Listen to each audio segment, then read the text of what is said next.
everyone, Gaara here and welcome to a brand new deck tech video. Today I want to present you, I just came back from DreamHack Leipzig like 2 hours ago, and I had a lot of fun there, and I was sitting there and playing and climbing while I was watching the finals at the DreamHack. Was pretty cool.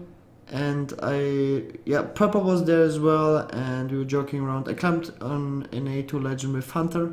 I finished climbing Legend on all regions, all with mid-range Hunter, and I'm absolutely loving it. I'm also streaming it, as some of you guys know. And I was, for fun, building a control Hunter, like a purely control Hunter together. It's not even mid-range Hunter anymore, it's really like a bot control Hunter together with Purple. And I was using this now for climbing to top 100 and further. And this is the deck, guys. So let's talk about this deck. So the idea was to put double tracking in the deck because we think tracking is pretty good at the moment, just because there's a lot of matchups where it's very tough to mulligan, and like Druid, for example, you don't every card could be a mistake to keep, or could be like a game-winning card. Let's say Hunter's Mark against an in a way to Druid of the Claw could be a winning card, or just having a quick shot for the Danastos Aspirant, stuff like that. So it's very hard to know what would be good in the matchup because Druid has very different openers.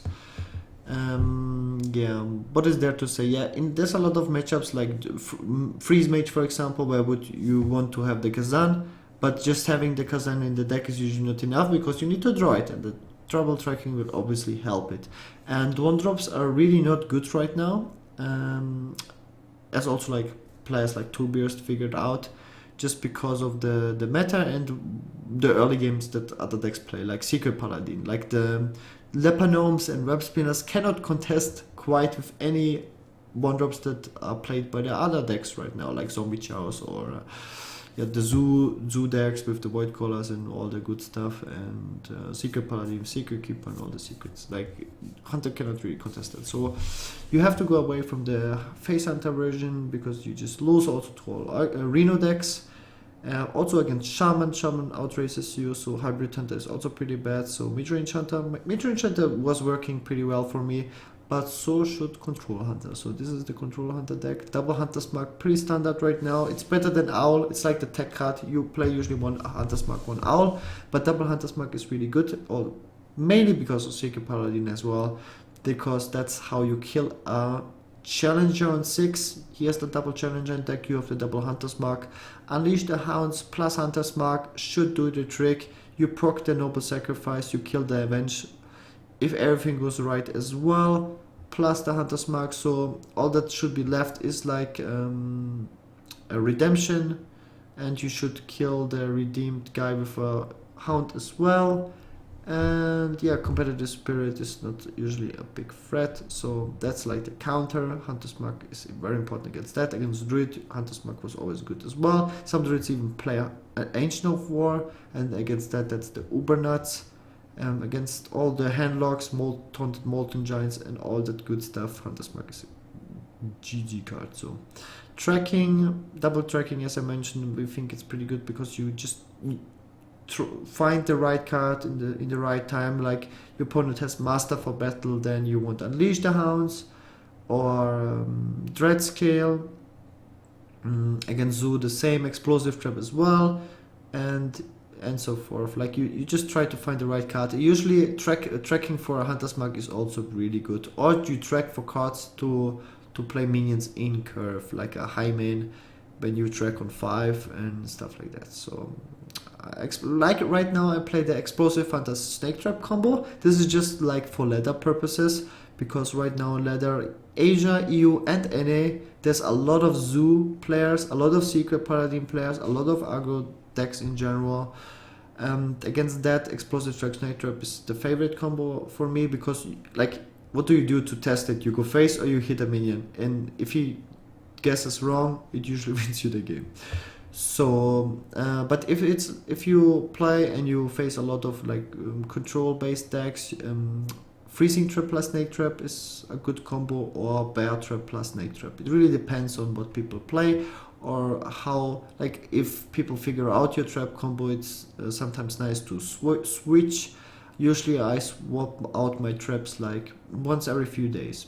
It depends on, like, obviously on the meta and what people play, and if they test for, like, which traps they test for. Like, yeah, if you can figure out a pattern, then it's nice to just put a completely different trap in, so just to win games that way. So quick shot, double quick shot, it's a great card, should be played in every single hunter deck.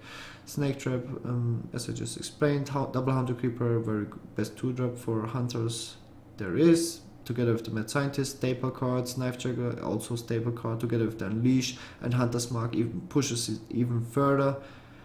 Double eagle hombo, not too sure if double eagle hombo is that great. Yeah, it's questionable.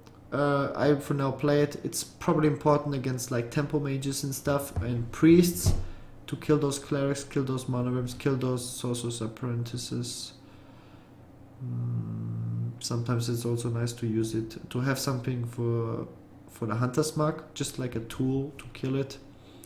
Animal companion, best 3-drop hunter has. Unleash the hounds and dread scale, just to have as many answers together with the explosive strike trap, just to kill those very annoying Seeker Paladin players. For me, it's working out pretty well. I have over 70% win ratio against Seeker Paladins, but I'm counting like all Seeker Paladins, legend players, non-legend players, every Seeker Paladin players. Against very, very, very high tier, top tier Seeker Paladin players, it should be lower, but it's still very good deck to beat those guys. Houndmaster, double Houndmaster, it's a great card. You play even the Snake Trap, you play a lot of beasts, even with the dance scale, it should be a good combo. Kazan Mystic, as I mentioned, Freeze Mage should not be a problem with this deck. Loa Tap, Kazan Mystic, Ragnaros, Doctor Boom, and double Hunter Spike, and double tracking to find all those good cards. Pretty nice. Loa Tap, Sludge Belcher is my favorite combo. Not too sure if the Loa Tap is that great. I mean, the Sludge Belcher, Loa Tap is obviously super great, but if the Sludge Belcher is just, it's a little bit questionable. But there is, like, you could probably play a Tiger, or the, what is it called, the guy, I also forget the name, Ram Wrangler. We could play that instead, probably. I like just to have another taunt, to not get smorked. Savannah Hyman is the Doctor 6 of the mid-range hunter / control hunter, Doctor 7 and the Doctor 8, so we have our own little curve. So I'm playing this deck. It's definitely different from any hunter deck that was played for a long time. And I'm also gonna show you guys some games. I hope you guys like it, because I love this deck, and see you guys next time.